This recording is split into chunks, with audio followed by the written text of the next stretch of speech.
Hi everyone, and welcome to The Climate of Sport with me, Claire Poole, the podcast where we explore how the world of sport can drive climate action, champion equality and shape a more sustainable future. From the boardroom to the locker room, from grassroots to global stages, the game is changing and so are we. Let's get into it. Hi everyone, and welcome to this week's episode of the Climate of Sport podcast with me, Claire Poole. I am delighted to be back in your ear holes today. I hope you're having a great week. It's been an epic week for sport, depending on your sport and who you support. Arsenal won their first Premier League title in 22 years. So if you're a Gooner, congratulations to you. To everyone else, we're sorry. Roland Garros has started the French Open. We knew Alcaraz wasn't going to play there, but he's also pulled out of Wimbledon with a wrist injury as well. The NBA playoffs are underway. The New York Knicks took a Game 1 win in overtime, which was a surprise. So we'll see how that pans out. The Women's Champions League final is this weekend. There is absolutely loads of great sport going on. But of course, you're here with the Climate of Sport. So what's up with sport through the lens of the environment? That's what we're here. And we've had a busy week as well. We hosted a greenwashing session last week. New EU rules are cracking down on advertising and communications that mislead consumers, and guidance is in the UK as well. There are regulations for other industries in Switzerland. It is coming everywhere in terms of supporting consumers and ensuring they understand what labelling and advertising really means for the environment. So when it comes to sport, those in the EU definitely affected, and those more broadly want to probably start looking at some of these rules as well because they're likely to follow suit elsewhere. So we hosted a session and there's some top tips to get you going on this area as well. You can dig into the full session via our website if that is your jam. If not, here's some just top tips that are useful probably for everyone to think about, whether you are directly regulated or not. So if you're a sports organisation, brand or business, you can avoid greenwashing in advertising and communications, first off by being specific. No more vague claims about being eco-friendly or planet-friendly without substantiating it. Don't repeat claims by others. This is a really big one. So unless you verified them, don't repeat something you've seen through your own communications, even if it's through an organisation you work with, unless you verified those claims. Because by repeating it, you're substantiating it, and then you too are potentially being responsible for accidental greenwashing. So one to think about there. Don't create your own self-declared eco labels. Don't decide that you're going to put something together that maybe doesn't exist elsewhere and use that label on your products or on your services or on your website or on your organization. Make sure you are only using genuine, authentic, recognized labels when it comes to any environmental claims. Don't tell half the story by sharing the good stuff, maybe that's happening, and then ignoring the rest. This idea of selective disclosure is now a no-no as well. You, of course, can share the good work you're doing, but make sure you're not over-exaggerating those claims and make sure you're telling the whole story or having that information available. And lastly, all of this comes back to authenticity. So don't get involved in campaigns or actions that aren't aligned with your broader sustainability work or ethos as an organization. And this is really helpful, not just if you represent a sports organization listening to this pod, but also if you're a consumer, a citizen, or you are seeing labels, you're seeing claims, you're seeing information that's shared with you. It's always a good idea to think, who is saying this? How is it substantiated? Is this genuine? Is it credible? So loads on greenwashing that is coming through right now, and we'll continue to bring you more on that. That brings us to, of course, every week, some news on the FIFA Men's World Cup 2026. Some tournament news. 41-year-old Ronaldo has been named for the Portugal squad in his 6th World Cup. And also, Robert Martinez also included the late Diogo Jota in as a +1 forever in a tribute to the player who died last year, which is so lovely that they have named all of their squads and they will always have Diogo Jota as a +1. We're also doing a series on Instagram and TikTok highlighting the nature, biodiversity and environmental stories that are hidden in World Cup kits. And make sure you're following us on Instagram and TikTok to get all of those as well. People are loving them. So that's very fun to do and brings a different dimension to a lot of press around the World Cup that is very much focused on the risks. We also want to try and highlight the connection between football and nature, biodiversity and the environment in a positive way as well. So this brings us on to our first climate hat-trick story, when it comes to heat, FIFA really cannot say they weren't warned. So, as you probably know by now, if you're a regular listener to the pod, heat is a huge story for the upcoming Men's World Cup taking place in Canada, the US, and Mexico. Back in March, England coach Thomas Tuchel said, "Suffering is one of the headlines for this World Cup." He said, "I've done pre-season there in Orlando. I'll be very surprised if we do not suffer." We covered it extensively as well in our special podcast episode back in April. So if you haven't listened to this, go back and listen. We kind of cover every environmental angle of the FIFA Men's World Cup on that episode. But in the past week, a lot has happened. So medical professionals, physicians, public health and performance experts, as well as now footballers, have piled in, asked FIFA directly to take action. So it started a week ago. A recent report from the World Weather Attribution Organization was dropped. That highlights why climate change is such a big player in the FIFA Men's World Cup 2026, outlining how human-caused climate change is making the tournament hotter and more dangerous for players and fans, especially in southern and inland cities across the US and Mexico. So these medical professionals, physicians, public health and performance experts, boffins basically, have written an open letter to FIFA to ask for more adaptations to protect players, saying current climate adaptations in place are not sufficient. So what have they asked for?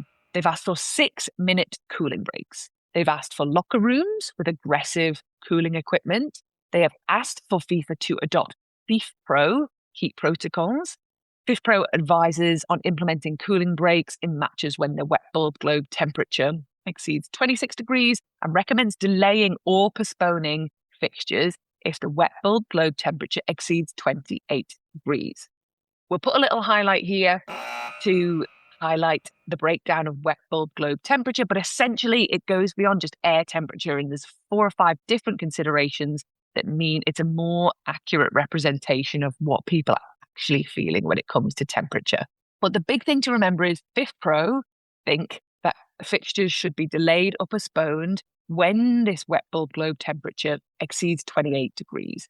FIFA use 32 degrees Celsius as an extreme heat threshold to trigger an evaluation to suspend or delay matches. That is a big, big difference physiologically. The last thing this group asked for is for FIFA to stop promoting fossil fuels, one of the major causes of human-induced climate change. Okay, so that's what these incredible global scientific health leaders have asked for. At the moment, FIFA has introduced 3-minute cooling breaks in every half of football played across the entire tournament, no matter what the temperature is. These medical experts say that this isn't enough to take on adequate hydration and sufficiently cool the body, which is why they're asking 6-minute cooling breaks if necessary. FIFA have said teams may use up to 5 substitutions, so that's an additional substitution in extra time and a concussion substitution as well. They've said teams have a minimum of 3 days rest between matches, and there will be climate-controlled benches for technical staff and substitutes of all outdoor matches. The story continues.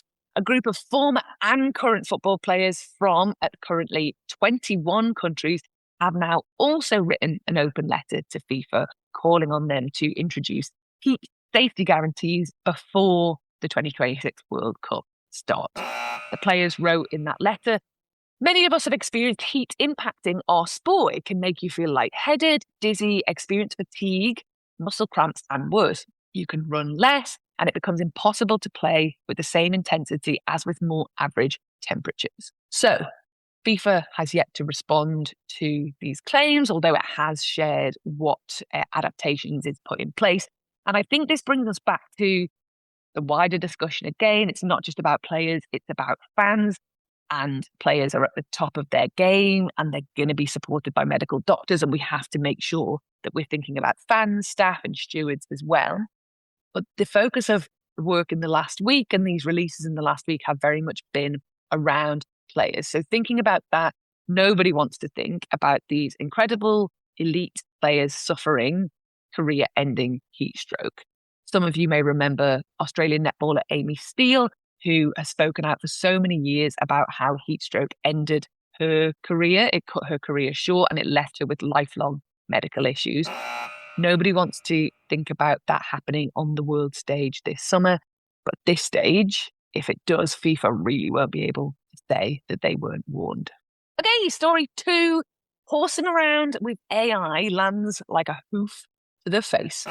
An AI-generated promotion for the World Championships in Aachen was probably meant to be, honestly, a little bit of fun and maybe engage a new audience with its promotion using AI-generated images. Instead, it landed like a hoof to the face of the community, with some calling it repellent and dangerous.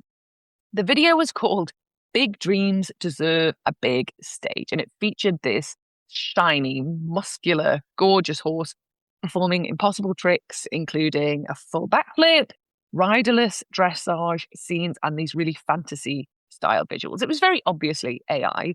There was also a Shetland pony riding atop a horse, and the horse was dreaming about performing at Aachen in the World Championships.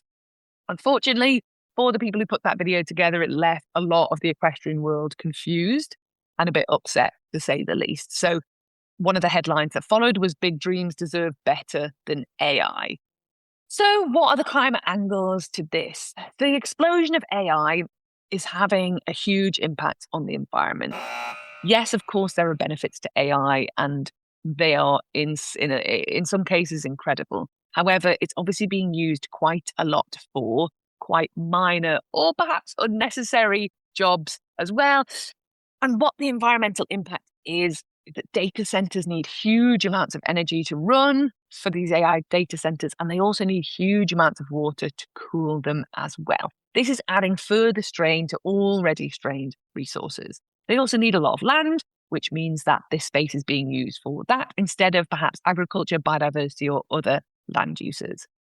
Again, against this landscape, this backdrop, droughts in the summer of 2025 meant that less hay was made, hay being a feedstock for horses, causing the price to double in some cases. And this is already starting, unfortunately, to push people out of business in the equestrian world. Charities have reported an increase around the time of malnourished horses, unfortunately, coming into their care as owners struggle to afford feed. So it is having a really, really big impact. Against this backdrop, using something that's contributing to climate change for something that is so unnecessary when the equestrian industry is already suffering from the impact of the climate crisis, it does land in a pretty tone-deaf way, even though I'm sure the intention from those who put it together was far from that. AI, of course, can have really good, interesting, useful applications in horse sport, monitoring the health of horses, spotting injury risks, and improving welfare standards. But is this a lesson for us all, for us to think about? Do we need to think more clearly now about AI and its impact and its use? Can we rein it in and shut the gate before the horse has bolted? Let's see. Our last story today on the Climate Hat Trick is, would you believe it, a stadium made of trees? Africa's first FSC-certified timber stadium has opened in Lesotho, bringing together sport, culture, nature, and social impact in a really unique space. It's now going to be a permanent home for Kick for Life FC. This is a football club and a social enterprise dedicated to youth empowerment. Far from a standard stadium build, the facility is constructed with 8,584 eucalyptus poles. It includes a unique biodiversity stand, which showcases indigenous plants from across the region, as well as an outdoor amphitheatre where a wide range of educational sessions and cultural performances are going to be held. This is Africa's first timber stadium, but are there other timber stadiums around the globe? Kind of, yes. Opened in 2019, the West Hills Stadium in Langford, British Columbia in Canada, calls itself the world's first green stadium. It's made entirely of something called glulam, which is a glued laminated timber. Good acronym. It's a highly durable, engineered structural wood made by bonding layers of dimensional lumber together with moisture-resistant adhesives. In 2024, Forest Green Rovers, a football club in the UK, unveiled plans for its fully wooden stadium designed by international architect Zaha Hadid. And in 2025, Fukushima United in Japan had willed build a design entirely made of wood for their stadium, their new home, as a symbol of hope and regeneration for Fukushima. after the earthquake and tsunami and subsequent nuclear disaster. Historically, wooden stadium fires have been responsible for some of the greatest tragedies in sport. But modern timber stadiums are very safe when constructed using modern engineered woods like mass timber or cross-laminated timber. These structures are rigorously engineered to meet or exceed stringent fire, structural and evacuation safety standards and often perform better than traditional steel in extreme heat. This is a reminder when we see stadiums coming through in new materials and lower carbon, lower impact materials, that the game doesn't always have to be driven by scale, by new materials, by heavy construction. Sometimes ideas that are rooted in the community and the natural world can work incredibly well. So those climate hat-trick stories again. One, when it comes to heat, FIFA really cannot say they weren't warned. Horsing around with AI lands like a hoof to the face. And would you believe it, a stadium made of trees. Thanks for joining us again on the Climate of Sport podcast. Don't forget to rate and review the podcast. It really, really helps get it out to more people, which is what we endeavour to do by bringing the environmental and climate angles to top stories on sport. We'll see you next week. That is a wrap on this episode of the Climate of Sport.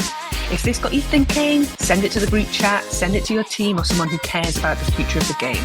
Follow, subscribe and join us next time, because the biggest wins aren't just on the scoreboard, they're out there for the planet too. See you on the next one.